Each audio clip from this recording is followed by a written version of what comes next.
In a world filled with information, where do you turn to get straight talk about retirement, investments, and your money? Lock it in to the longest-running financial talk show in Arkansas, and let us help you build the bridge between information and application. Real financial change begins right here, and it starts with you. It's showtime!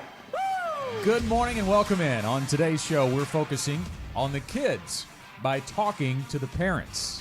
How to teach your children about money and the positive impact it can make on their financial future. Straight ahead. This is the Get Ready for the Future show.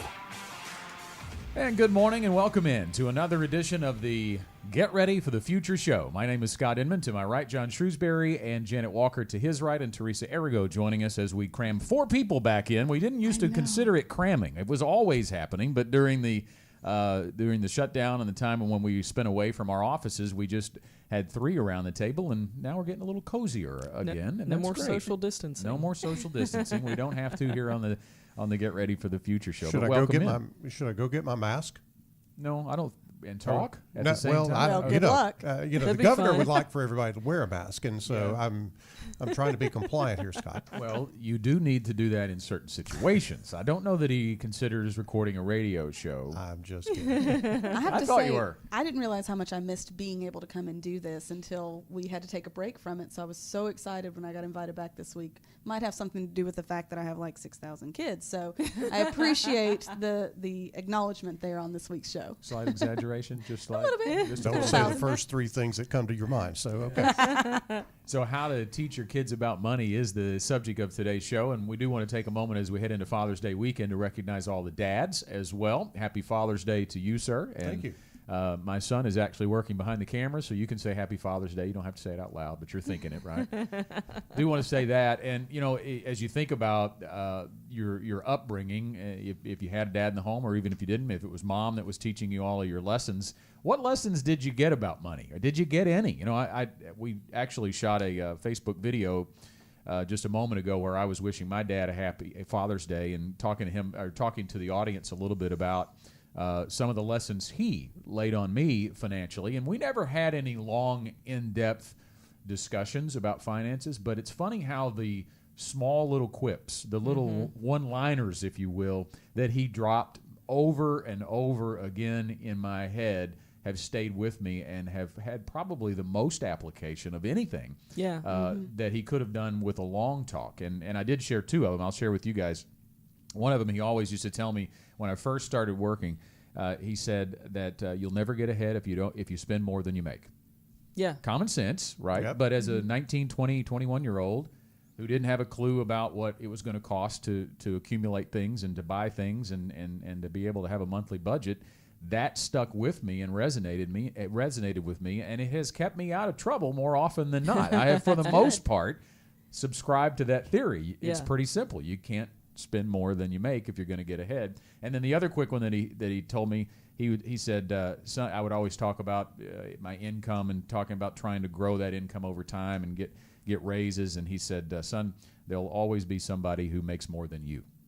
And I thought that was great, too. It had 2 applications, because one, it's don't chase money as the most important thing. Right. Money's important, certainly, but it's not the most important thing. And then it also had application to keeping up with the Joneses, right? I mean, don't always compare yourself to what somebody else is doing. So those are 2 great ones from my dad. I'm sure John's got a couple. My dad used to say that we were going to do all these great things when his ship came in. And one day I looked at him and said, Dad, I think the ship sunk. I don't know where it's at. You know, where's this ship that you're talking about? So, no, I got a lesson that we didn't have a whole lot of money, and it was sure hard to make. And you tried to keep, to hang on to it as best you could. Yeah. And so that was a difficult thing in our family, but it did really teach me the value of financial education, because we didn't have any when I was growing up in terms of here's how to get ahead, here's how to save, here's how to invest. None of that.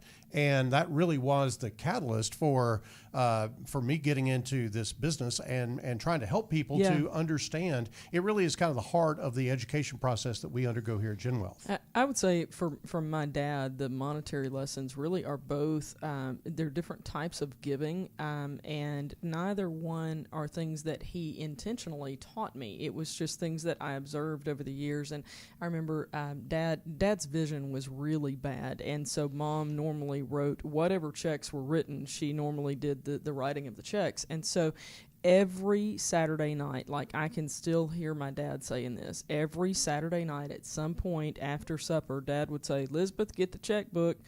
And what that was for was to write the check for Sunday morning to take to the church.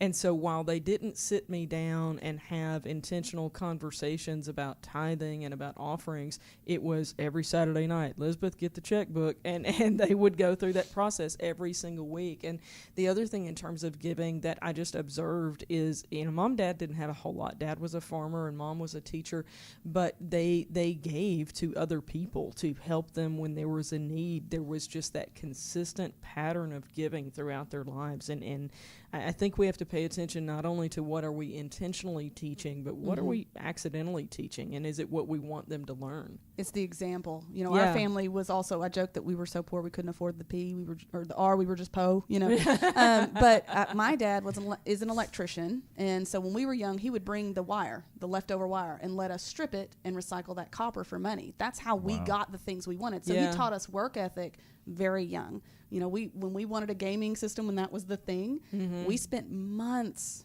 and tore up our hands taking apart those wires so that we could recycle that and get enough to buy that ourselves. Yeah. So he may not have taught me specifics about money, but he did set an example that you got to work for what you're going to get, and that led to everything else that I've had success in my life. If you're watching on Facebook today, we'd certainly love to hear your comments about what did your dad or your mom teach you about money. That's the subject of today's show, and we're going to have a special guest on the next segment, Anthony ONeal. Since 2003, Anthony has helped hundreds of thousands of people make smart decisions with their money, relationships, and education. He is a #1 national best-selling author of Debt-Free Degree and national best-selling author of The Graduate Survival Guide, and recently released Destroy Your Student Loan Debt. So we'll be talking a lot about student loan debt, but he's traveling the country spreading his message to help teens and young adults start their lives off right and people of all ages succeed with money. He comes to us from the Ramsey organization. They've got a powerhouse bunch of best-selling authors, and he's just the latest, or one of the latest in the bunch. Yeah, there's a whole stable over there. They got Chris Hogan and his retirement genre of books, and the whole millionaire, the thing that he's done lately. And then Anthony is probably the lowest profile of the Ramsey personalities because, or at least in my world, because, the whole debt-free degree thing, I'm past that. And I know that's a big interest down the table here. And not low profile here, at all. here. I'm soaking it all in because I've got that coming soon. And so everybody else at the table knows Anthony's deal very well. But I think that this has the potential of being one of the most impactful shows that we could do here at GenWealth, because it not only impacts you as a parent if you're watching and listening, but it impacts your kids and their lives and how their lives could be different just by taking some key financial things and reaching out and teaching them that. But, finances are very hard for folks to talk about.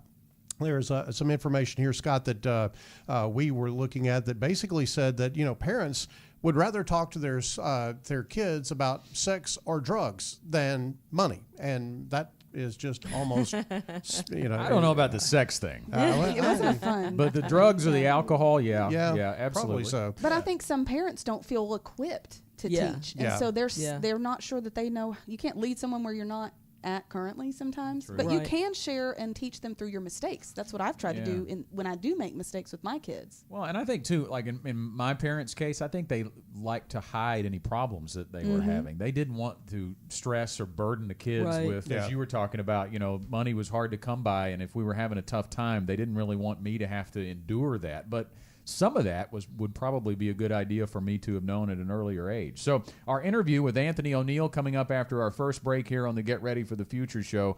Stick with us. We're just getting started. How to teach your kids about money.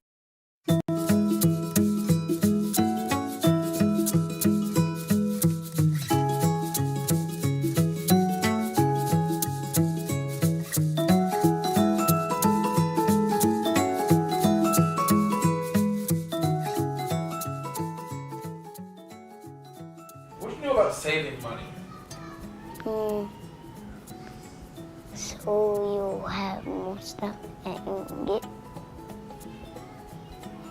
So, would you rather spend money or save money? You'd rather save money? Yeah, I would get $1 and $1 after 2 days. Do you know what a credit card is? Yes. What's a credit card? Something that has money on it. And if you cash it in, you can pay with it. But how does the money get on the credit card? Bill Gates. What about a car? How much money do you think it takes to buy a car? 100. So for $100, what would your car look like? A pink car that has glitter all over it. So if I gave you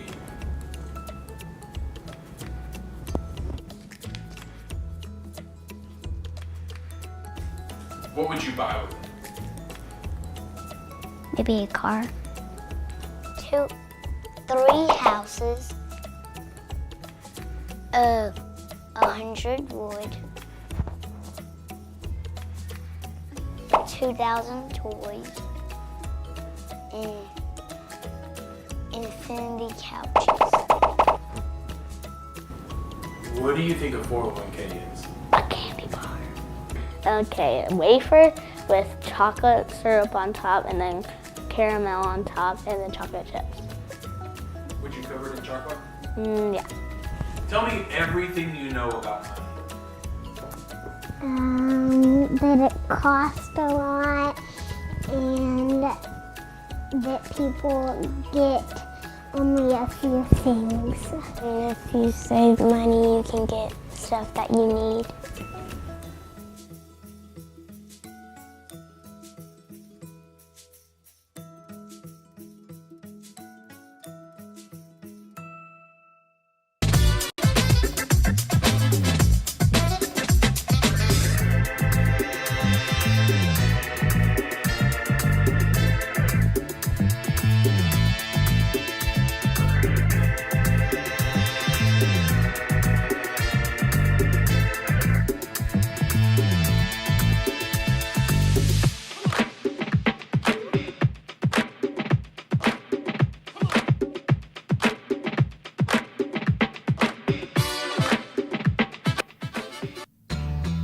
Do you have a burning question? Email info@getreadyforthefuture.com with your name, location, and question to get a response on the air from the Gen Wealth team. Now, back to the Get Ready for the Future show. Scott Inman returning to the Get Ready for the Future show. Welcome back as we teach our kids about money. That is the subject of today's program, how to do that. You know, we talked in that last segment about parents really struggling sometimes to find a way to teach their kids about money, maybe not wanting to own up to their own mistakes or have their kids deal with maybe the perception of the stress of maybe some family money problems. But not talking about them can have dire consequences, and talking to them in the right way can certainly positively impact their financial future. And nobody knows that better than our next guest here on the program. Anthony ONeal joins us from the Ramsey Organization. Since 2003, Anthony has helped hundreds of thousands of people make smart decisions with their money, relationships, and education. He's a national best-selling author of Debt-Free Degree and also of the Graduate Survival Guide. He's got a new book out called Destroy Your Student Loan Debt. Welcome to the program, Anthony. We're so glad to have you. Oh, man, thank you all so much for having me, and I've been looking forward to this interview. So let's dive in. Let's have a good conversation. All right, sounds good. Well, we're gonna start off on the personal side. We believe here at Gen Wealth that education is key. We talk to our clients about it all the time, and certainly it's obvious with what you do that your passion lies in educating teens and young adults about finances. That has to have been sparked from somewhere in your life. Tell us a little bit about how the passion started and how did you decide that this is the route you were going to take with your life?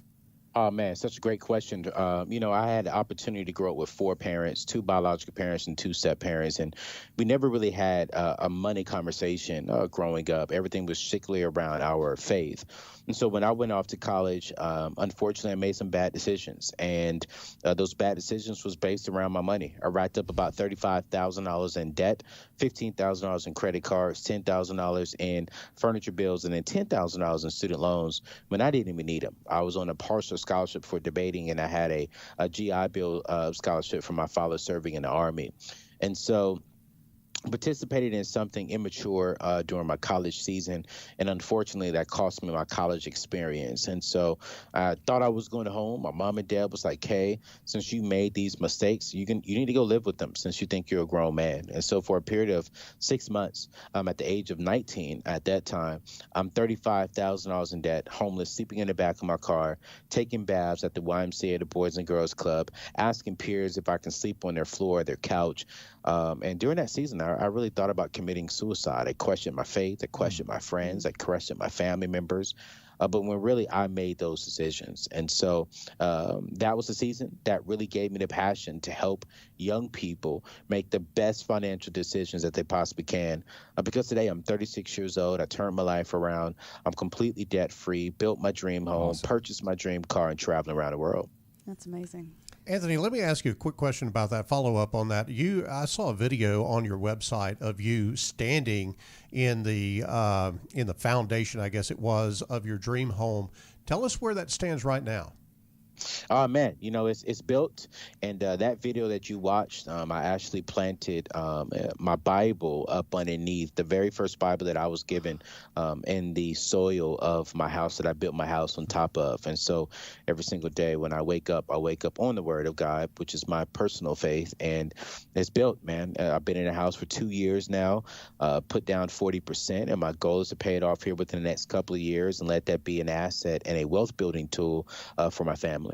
That's awesome, Anthony. We did something kind of similar when we were building. We wrote scripture verses on the walls, before they finished it out, and so we have that throughout our home. And I know what verses are where, and it's just nice to kind of think about those as we walk through.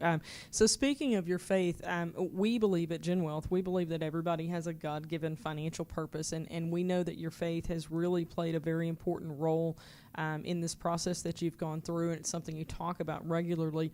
What role would you say that your faith has played in getting you from where you were to where you are currently? Man, that's a great question, and my faith, the Christian faith, has played a huge role in my walk, especially throughout the year of 2020 with everything going on with the pandemic and some of the racial stuff we see going on. Right. My favorite scripture is, I can do all things through Jesus Christ who strengthens me. And when people tell me I can't do things, when I see what's going on in the world and all the negative stuff, I go back to my faith. I go back to that scripture and I stand on it. Some people told me you'll never become debt free. You'll always be paying something.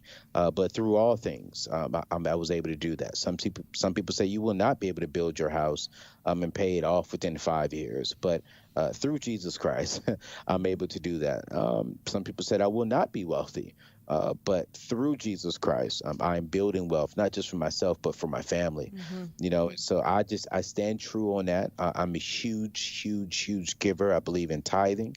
I believe in being generous, and I see the fruits of that coming back towards myself. So when I think of Jesus, when I think of the Word of God and all that is done for me, I get excited about what the next 20 years look like, because ultimately He's the pilot, and I'm just a co-pilot following his journey for my life. I love hearing you talk about that. That's so cool to hear people who could have easily said, my life stinks, I'm giving up, too many things have come against me, but instead you chose to say, you know what, I made these mistakes, I'm going to own them, and I'm going to move forward. And, when I was preparing to talk to you today, I watched a video where you were talking about the American dream, how you had polled some young adults, and how the American dream was to become debt-free, and that was like their life's goal. And how that was kind of a letdown to me to hear that too. But could you expand a little bit on what the point of that video was for those that haven't seen that yet?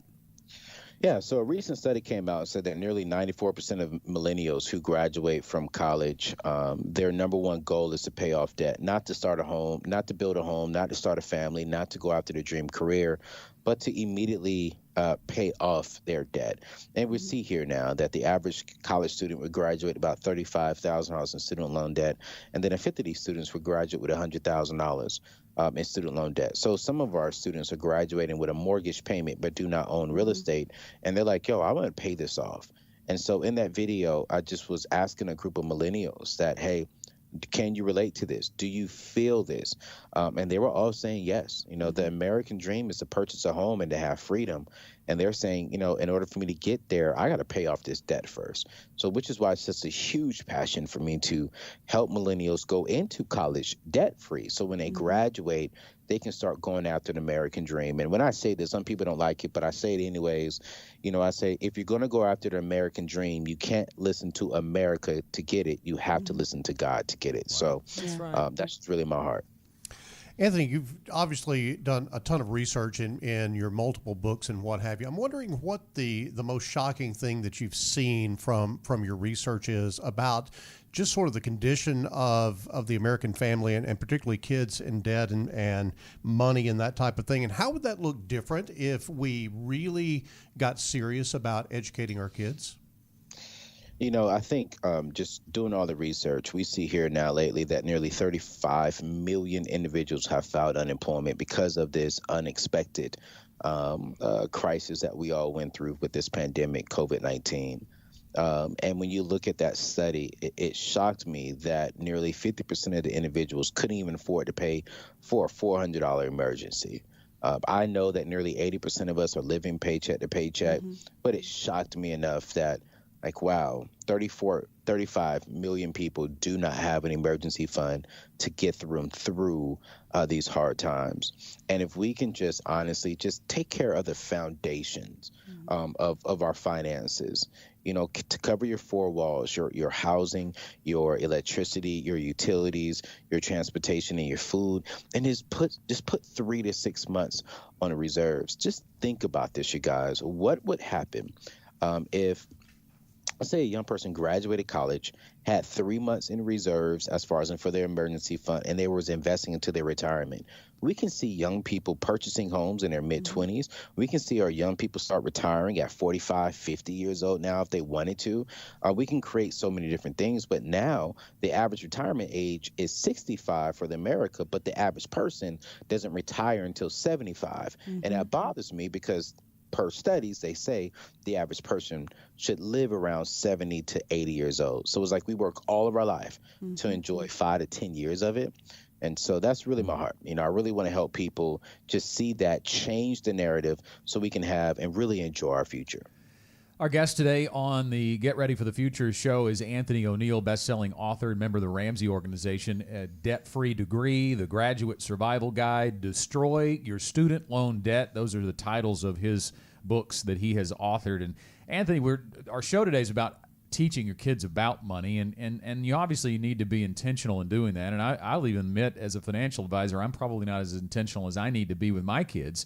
So as Father's Day is coming, speaking to fathers, speaking to parents, grandparents who are listening right now, if they want to start educating their children about money, first of all, when do they start? And then how do you suggest they start?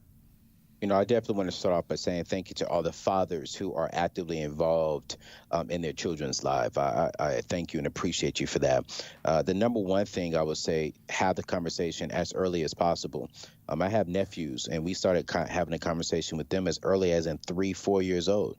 We taught them how we'll give them $1. We'll teach them how to give first, save next, then spend. So if we give you $1, you gotta give 10 cents to God, and then you gotta save 25 cents, and then we'll let you spend, you know, the rest on what you want. So start having a conversation at their level as early as possible.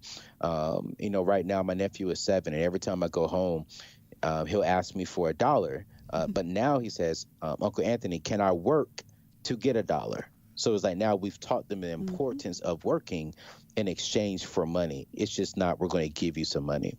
And so have that conversation as early as possible. And I think those are the three main things you got to start teaching them, especially in that young life up until middle school. Give, save, spend.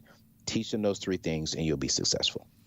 Anthony, we have about 50 seconds left in our segment today. We are going to give away a copy of your new book, Debt-Free Degree. But as we get ready to do that, I'd love for you to spend a couple seconds telling us what that book's about. You know, Debt-Free Degree is simply the math. It's a step-by-step guide on how to get your young people into college 100% debt-free. It's not really like a motivational, inspirational book. No, it's the step-by-step plan. What classes should they be taking? How do they take advantage of their summers to start going towards that? If they follow the plan, they will be successful. And I guarantee them they will get into college debt-free. And here's the secret. To get into college debt-free, it's your school choice. You have to choose the school that you can afford, not the most popular school. Great advice all the way through this segment. Anthony, thanks so much for being with us today. Thank you so much. Get ready for the Future Show continues right after this. At Gen Wealth, one of our standards is that we value good communication. One of my favorite quotes about good communication is from George Bernard Shaw. He said, "The single biggest problem in communication is the illusion that it has taken place. If you ever doubt that, come to my house, listen to my 16-year-old son and my 13-year-old daughter having a conversation and see what happens, because they will walk away with completely different understandings of the conversation that has occurred. It happens every time.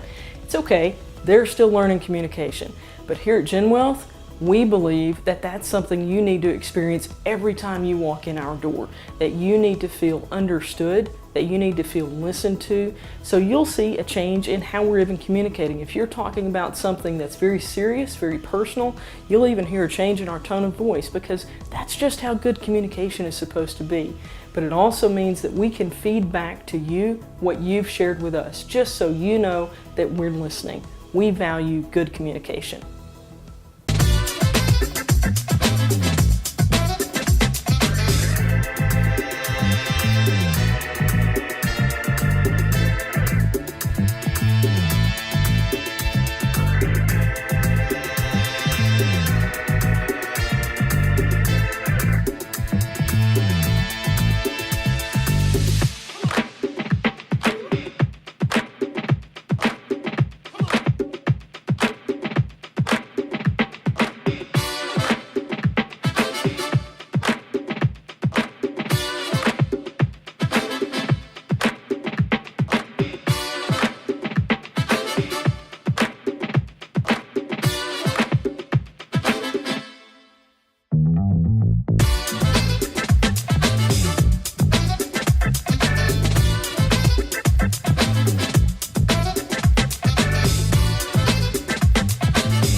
From the Gen Wealth Radio Network studios, we're back with more of the Get Ready for the Future show.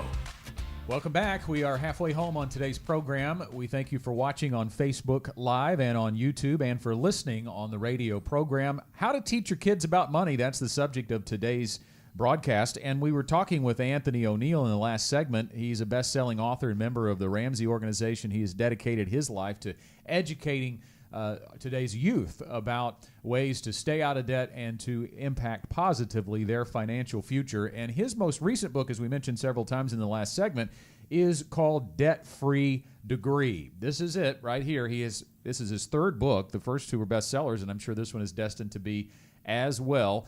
And we are going to give that away now, but we're not going to just wait. There's more. I feel like an infomercial. You're the ShamWow guy. But there's not 3 installment plans of $19.95. No. You don't have to worry about that. We're also giving away a copy of Your Retirement Should Be More. This is the book authored by John and Janet. It's been out, about a year and a half now is all, I think? Maybe Yeah. It was, Yeah, something like late that. 2018, I believe it came Yeah. out. So both books are yours right now if you just comment. If you're watching on Facebook right now and comment right now and say you want the books, we'll get them to you. So First person. First person, yes. Yeah, we only have only one. have one copy. Anthony would not be a best-selling author if he gave them all away. That's right. Well, he might be a best-selling author, but he wouldn't be profitable, right? That's right. One book bundle is yours if you're the first person to comment right now on Facebook Live. Really enjoyed the interview with Anthony, first of all, from his personal story. Yes. And I think so much is is built on that. In him, you could hear him tell how low he had been. He'd hit rock bottom, and to be able to live the American dream now, as you talk to him about building his dream home. Yeah. What an impactful story he has personally, and I know that resonates. It's got to resonate through his writings. Yeah, you check him out on AnthonyONeal.com, I believe is the website. He's got a couple of videos there, and I've caught him a couple of times when he has been a guest on Dave Ramsey's show. I've caught a couple of his speeches and what have you, and he really is making a huge impact on kids. And we want to try to do that today as we talk through how to help you talk to your kids about money, because that is a difficult conversation. We said earlier in the show that kids are probably going to get to talk about sex, drugs, alcohol, whatever the case may be, before they get to talk about money. And I think Teresa pointed out a good thought there, that most parents feel unequipped to talk to their kids about money. And so let us help you journey down that road a little bit. We've got 4 simple steps in the next 2 segments, Scott, that I think will be very good. But before we go there, we've already got a winner. Got a winner here. Joseph Botwinnik, I believe that is, got the book bundle. So shout out to Joseph for listening on the Get Ready for the Future show. Boy, congratulations to Joseph, and don't know whether he is the child or the parent, but either way, he's going to get a grandparent. Probably a parent. Yeah. He's a parent, and we appreciate him getting that to us, and we will get that book bundle out to you, both your Retirement Should Be More and the book from Anthony ONeal called Debt Free Degree. So John talked about those simple steps. Let's dive in. What's the plan? How do you teach your children about finances? Step number 1 is start with an open and honest conversation, both open and honest. We talked about in the first segment that some parents don't want to burden their kids or don't want to talk to their kids about problems with finances in the household. Only about 60% of adults have a household budget. If we can train this habit young, kids would certainly be set up for success in the long run. And, when you think about budgeting, you have to get interactive with that part. First of all, you have to be one of those 60% of adults who have a household budget. It has to be a hard budget with a number that you don't exceed, and expenses have to drop below that. And I think there's so many routes we could go with how beneficial this would be to kids. But, what better time than now when you think about what went on with the pandemic and everybody was shut down and you couldn't do anything. And some of the things you were used to doing that you may have thought was a need, you realized was a want. Boy, reconfiguring a budget and having your kids be a part of it right now, how big could that be? Let me back up for just a second and go 30,000 foot on this before we dive into the budget thing.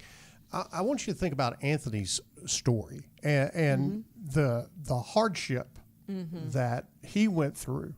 And it's an emotional thing for me because I know, I can feel that in him. It almost comes through the telephone when he's talking about this. And you think about, okay, how did that happen to him?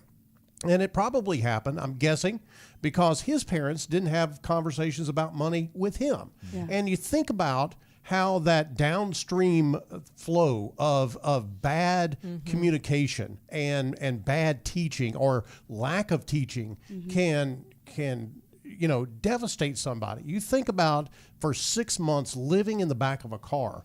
I can't get my brain around that. And when you think about the impact that this has, I said at the beginning of the show that this show has the potential of being the most impactful show that we could do. And when you think about that, that is why this is so important. So if you are motivated by that, if you can get the why right, then I think the conversations come a lot easier. And it does really, Scott, pivot on the ability to be open and honest. And I think one thing I liked about that is he didn't expect his parents to totally bail him out, and they didn't bail him out. He had to accept his decision-making hard love. And come out of that with the education the hard way. But even if you don't have a really strict budget, think of it this way. One thing my kids hear from me all the time is it's not about not having the money, it's about prioritizing our dollars. So they don't know the details of our budget, but they do understand that I'm prioritizing purchases, that even if we have the money for something doesn't mean we should spend it on that thing, because that's a really important thing when you get out on your own. one of the lessons I told my niece that I helped raise was just because you can doesn't necessarily mean you should. Just because you can go to Walmart at 3 a.m. in the morning doesn't mean you should. The same thing goes for your finances. If we're not helping them learn those lessons of self-control, we're setting them up for failure later.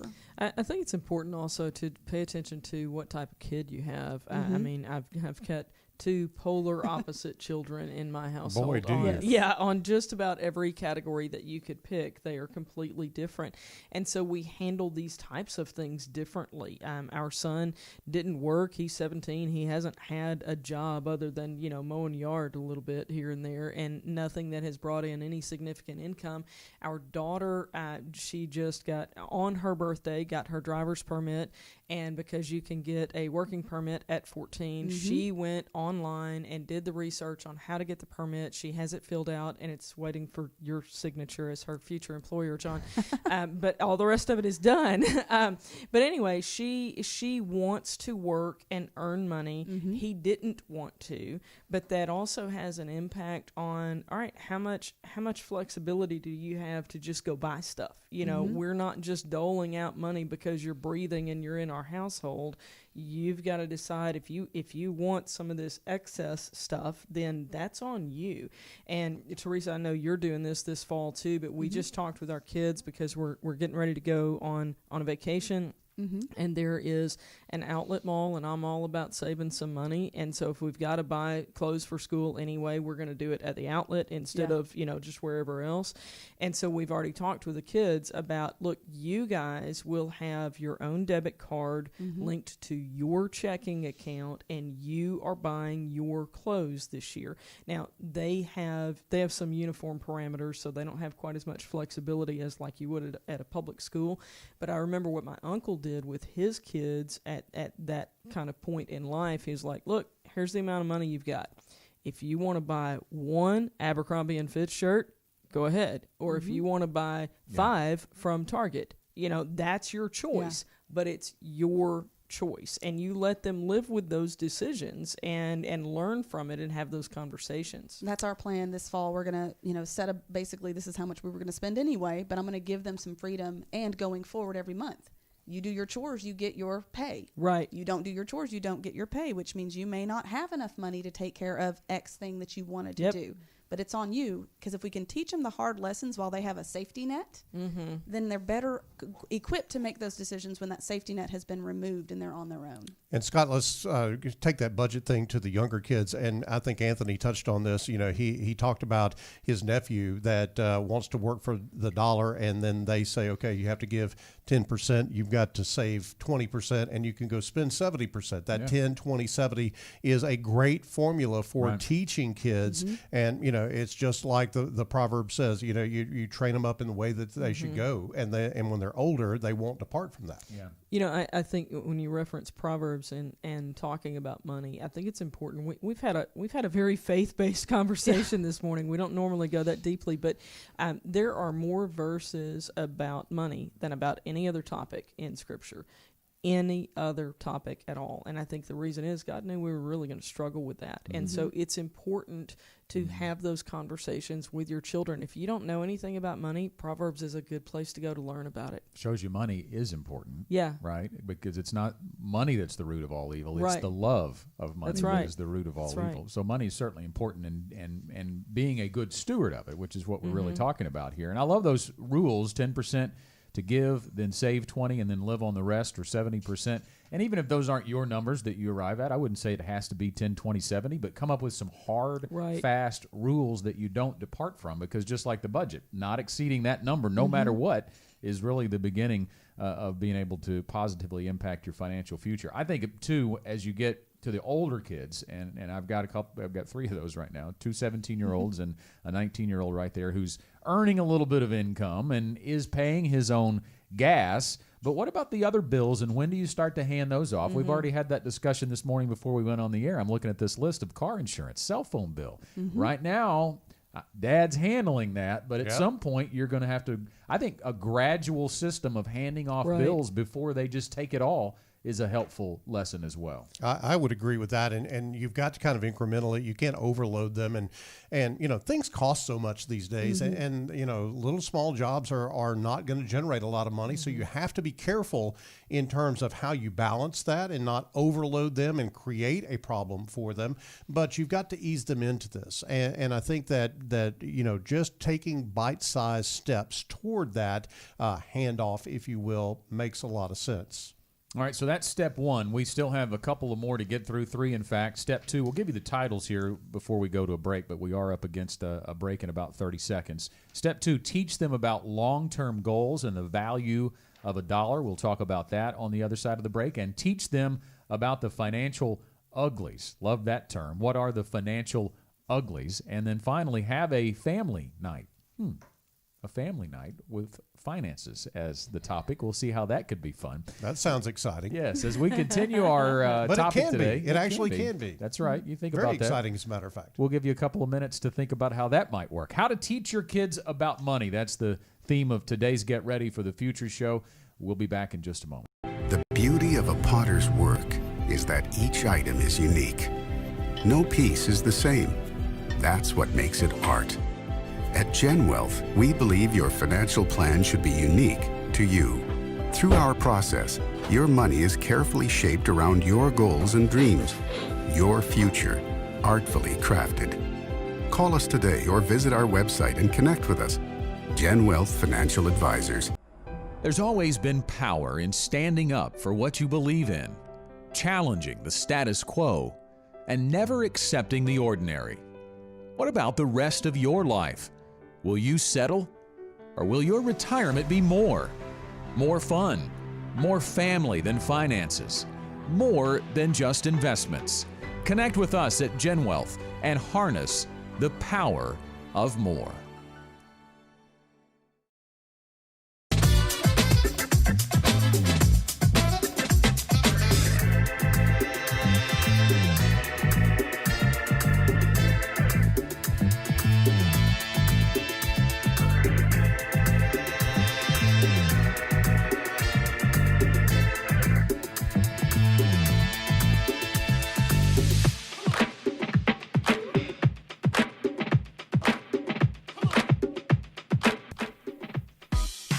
Want more straight talk about retirement, investments, and your money? Listen to our podcast on iTunes, Stitcher, or wherever you listen to podcasts. Now back to the Get Ready for the Future show. I do want to take a moment as we talk to parents today about how to teach your kids about money. But if you're a parent or a grandparent and you are closing in on retirement, if you are 55 or older, or one of the spouses in your couple is 55 or older, a reminder that through the end of June, Gen Wealth is waiving our financial planning fees for you, and it gives you the ability at no cost to come into one of our offices and build a retirement income plan specifically designed for you. It is a value of between $500 and $1,500, and we are waiving that through June 30th. So if you book your appointment before June 30th, it doesn't actually have to take place until later in the summer. If it's in July or August before you can get into the office, that's okay. But make the phone call to set up your appointment. You can do that right now at 501-653-7355. Again, it's 501-653-7355. Or you can reach out via email. Just send it to info@getreadyforthefuture.com. 55 and up through June 30th. But we are talking to parents and grandparents today about how to teach your kids about money. And we've gone through one of 4 steps on how to do that. And number 2 is teach them about long-term goals and the value of $1. You know, when we talk about retirement planning, have you set your long-term goals, and how have you worked out a plan to do that? And to be able to transcribe that, to create some financial milestones for your kids. Obviously, retirement may be a foreign concept to them, especially before they're even a teenager, but certainly there are things that they may want in life, and to teach them a long-term goal and a plan of how to get it would be a great step, I think. Make it relatable. That's the key thing here. As I think you've got to make it relatable, or they're not going to get it, and you're just wasting your time if you don't connect with them. And so, if you're thinking about going on vacation, then begin to budget out that vacation. That's something that they can relate to, because there's going to be almost instant gratification. Based on when you're going on vacation, you could actually see the results of what it is that you're doing. So gamification is a good way to do that.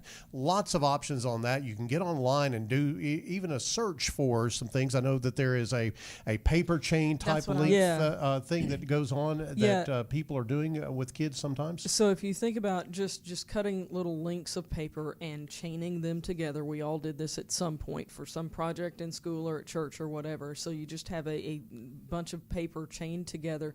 This you can use in a couple of different ways. And we have seen families do this to actually pay down debt. And I know we're talking about children's goals, but to get the kids involved in what you're doing and give them a concept of what's going on in your budget.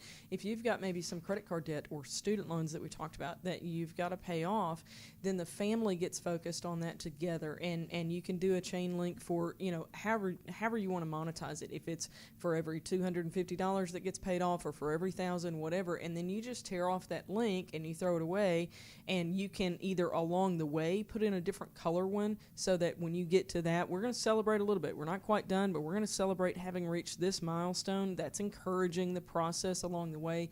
And then when you get to the end, everybody is all over it. And that really helps kids get involved in it. Like, hey, I'm not going to ask for that new bicycle right now. I'm going to ride my old one because I know we're trying to get rid of those paper chains over there.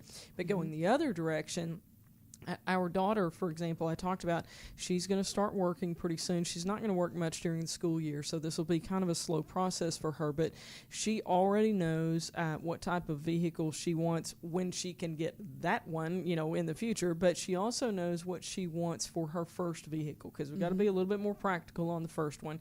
She knows what the monetary target is for that, and we're going to do a match on that. So she gets 50% of it on her own, and then we'll match her. And I'm not saying that's the way you need to do it. There are all kinds of ways to do this for your kids and make a good decision, whatever your family wants to do. But for her, I think we're going to do a paper chain of here's every $500 increment, and when you get to this point, we're ready to go car shopping.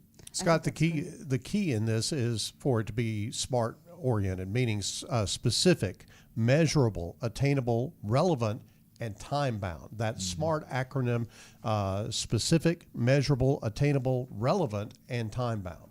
And what that does for them is it teaches them, first of all, delayed gratification, which, let's be real, financial goals, if you don't learn the concept of delayed gratification, it can come back to bite you later in life. And it's really a big part of the debt issue we have in this country.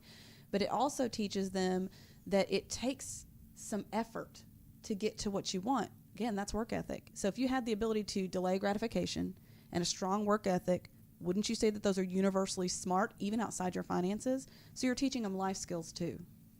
Step 3 on our list, teach them about the financial ugly. So when you talk about delayed gratification, this is where we get in trouble. There's taxes, there's debt, and then there's credit. Obviously, taxes we can't do much about as far as controlling it too much, but there is certainly a need to educate there, because I don't think when kids first start earning a paycheck, John, that they often realize they're not going to get everything that their employer's paying them. Infamous statement in Gen Wealth lore. When my son came to work here, the first paycheck that he got, of course, there were deductions on that paycheck. And he very loudly pronounced through the hallway in Gen Wealth, "Who the heck is FICA and what did they do with my money?" It was classic. Yeah, it was great. Well, and I think sometimes we forget the impact of those taxes. One of the kind of those throwing myself under a bus stories, when I was in college, I knew that my salary was X number of dollars, and I was looking for a new vehicle, not knowing better to save up in advance, of course. I was not taught that early on. But I go to the car lot looking at vehicles, and they find me one, and all they had me focused on was the monthly payment. Yep. And I went, oh, I make, this much, and my monthly payment it was literally a $50 difference. Okay. So what ended up happening was when I had that loan, I had to work a lot more hours because I could not make the payment after taxes were taken out, and not counting, insurance. gas. You were playing match groceries. That payment, my paycheck, that works. 19-year-old me did not grasp that there are other expenses. So we're talking about this like spend, save, tithe. It's about creating margin and learning to live with some margin in your life. So yeah, those taxes can get you. When you talk about credit here or even debt, we can combine those two for time. That's probably a good idea. But when you think about kids being bombarded when they go to college for the first time with credit card offers, right? And I got one for the T-shirt once. Yeah, right. Yeah. I just wanted the free T-shirt. Yeah. The free benefits off of that, or what are perceived free benefits, are what really can lure you, or getting a discount for opening a credit card at a store, and those are things that you really have to be wary of. You know, I think it's important to have the conversation about a debit card versus a credit card. I remember when my daughter was still relatively young, we were at a shoe store, and I pulled out my debit card to pay for the purchase, and we had, because I'm a financial advisor, we have these conversations. You know, we had these conversations about we don't use credit cards. We're not going to do that. And she sees me pull out a card, and it looks just like a credit card. And so standing there in front of the cashier, her eyes get just huge, and she goes, "Mommy, we don't use credit cards. What is that?" You know, like she's having an intervention or something. And frankly, we at this point in life, we actually do have a credit card that we use for airline miles, but we pay it off. We don't keep a balance. You've got to know you and whether you can do that or not. Some people can, some people can't. And but could it's important. 19-year-old you do that? I could not Yes. have at 19. I can tell you now that I could not have done it. So what is okay for you may or may not be okay for your children. But let's back up too, because she understood where money comes from. I would say a lot of children don't. They don't ever see, most people don't carry a lot of cash with them. Yeah. So I would imagine that most children don't know where money comes from other than you work. And they never really see that transition. The concept. Yeah. So the concept, if you're constantly using a card, but you're not being intentional to teach them, well, mommy makes a paycheck and I have to make sure that I don't spend more than that paycheck. If we're not even teaching them that, we're really going to create some chaos later. I just had a conversation pretty recently with my son. He came to the office, not working, but he came to the office with me one day because he had to do some stuff on a computer, and it was just a better environment for him to do it. So he came up here, and so we had lunch. I bought lunch for him that day. And little turkey can eat. I'm just going to tell you, you know. So he orders his pizza, and with tax and everything, I look at the receipt, and it's around $15. Okay, and I looked at that and I said, "Do you know what minimum wage is?" He didn't know because he's not working. It's $10 an hour. And I said, "You would have had to work about an hour and a half for that, not counting taxes. So really more than that for that pizza." It's so important to have those conversations. I'm going to let that count as my final thought since we're over time. You may have heard the bell. That's usually where we wrap up, but we had a lot to get to here. So for my final thought, I'm going to give step 4. How about that? Yep. Because we didn't get to it. Have a family night. We teased that in the last segment. What about playing Monopoly and the game of life? Those are just not fun family activities. They can have real good practical money-related applications. And then if you're watching a TV show, now this can you got to do this within limits, but if you're watching TV shows with your kids, look for those moments like I think of the Friends characters where they were always broke and they couldn't really afford the apartment that they were living in. Point that out and use that as a teaching moment. You might get a mom or a dad, but there's great opportunities there to teach your kids about money. That's my final thought. Well, I just, in general, it's be honest. You know, my niece learned a lot from my lack of knowledge. When I was sharing with her the things I learned as I became licensed, those were things that could possibly have changed her future because she's making better choices with her money. And at 19, or 21 now, oh my goodness, she doesn't have debt and she does keep an emergency savings. So your kids can learn from your mistakes as much as they've learned from your good choices, but you've got to give them the opportunity to learn that lesson. My final thought is just do it. Just have this conversation with your kids. And if you feel inadequate to have that conversation, get some help from somewhere. Call us. We will be glad to help you. It is the most important conversation that you can have with your kids because it really does ripple through the ages and affects them as long as they live. They'll deal with money for the rest of their life.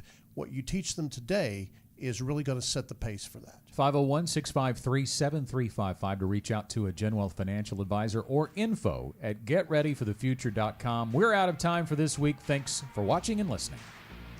The Gen Wealth Financial Team is available to you 24/7 at info@getreadyforthefuture.com or call our offices at 501-653-7355. You should personally consult a financial advisor before making any investment, and no strategy can assure success. Gen Wealth Financial Advisors is an Arkansas-registered investment advisor with securities offered through LPL Financial, member FINRA SIPC.